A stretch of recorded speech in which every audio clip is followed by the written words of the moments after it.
Want help to grow your business? Download BRiN, the world's first business advisor in your pocket. To find out more, visit BRiN.ai or search the App Store today.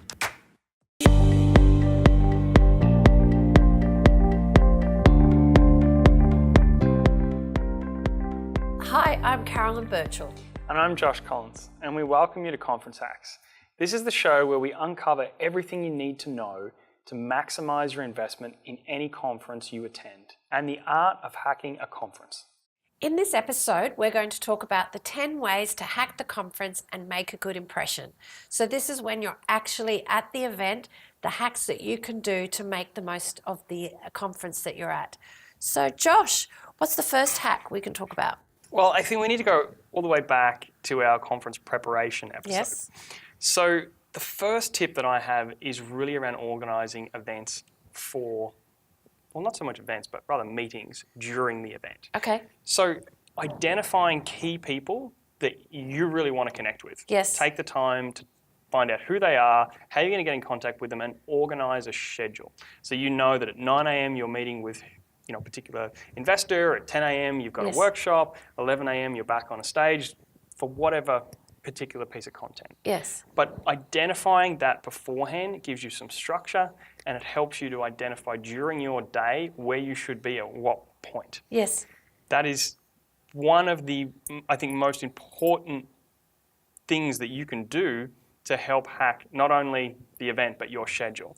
And also even taking advantage of the day before an event, you can have some of those meetings then. Exactly. But I think when you have that, I know certainly for myself, when I've had those meetings in advance or scheduled, it takes off a lot of pressure. Right. Because you know that, okay, there's the 10, 15, 20 people that I've already got meetings with, that I'm already going to connect with. So I feel positive going into the event that I'm already ahead. Yeah, but it's also one of those things too where if you don't put the time in, you kind of think, oh yeah, I'll work it out.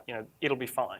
The reality is you get to the event and you're kind of mesmerized by all the lights Yes. and the content and all the parties, and you've realistically got to pull back from that and go, well, hey, I need to prepare for this. And I know it sounds ridiculously simple, and it makes it onto the top of the hack list because it is so simple, and that. But so many people don't do it. So many people don't do it. Exactly. No, they don't. I guess the next one is really the networking events, and they kind of fall into some of that pre-event planning category. So depending on the event, as we mentioned earlier, there might be night events, there might be networking environments during the conference, there might be coffee queues that you are kind of standing in for 4 or 5 minutes while you're having a chat. There's an enormous different variety of networking environments you're going to be in. But being able to optimize and get to the ones that you feel are the most important to you, again, that needs to go into your schedule. And again, it needs to be planned for, and know that, hey, I know this person's going to be there, the BRiN team are going to be there. Who am I looking for? Yeah, who am I looking for? And the thing with the networking events is I think, a lot of people really struggle with networking, and so it's good to, if there's someone else on their own, go up to them first. Right. Or if there's people, if they're really in a intense, deep and meaningful conversation, best not to interrupt them. Yeah. But if there's 2 or 3 people sort of openly talking and what have you, just go straight up to that group and introduce yourself, because everyone's there for the same reason. They want to meet other people. So I've never had a situation where people have backed away and not want to say hello. And if they do, you don't want to talk to them anyway. Probably not. I haven't had that happen, but yes, probably not. You don't want to. But there's if you are better in certain environments, then we'll make sure you do those networking. Like if you're better in a bar environment or a dinner environment or after a workshop environment, well then target those ones because they're the ones that you feel comfortable in. Yeah, absolutely. And I guess we're kind of specifically talking about networking environments that are dinner or bars there. But in terms of workshops and that kind of thing, where there's maybe a little bit less planning you can do, it kind of evolves. The attendees kind of arrive as that workshop is kicking off.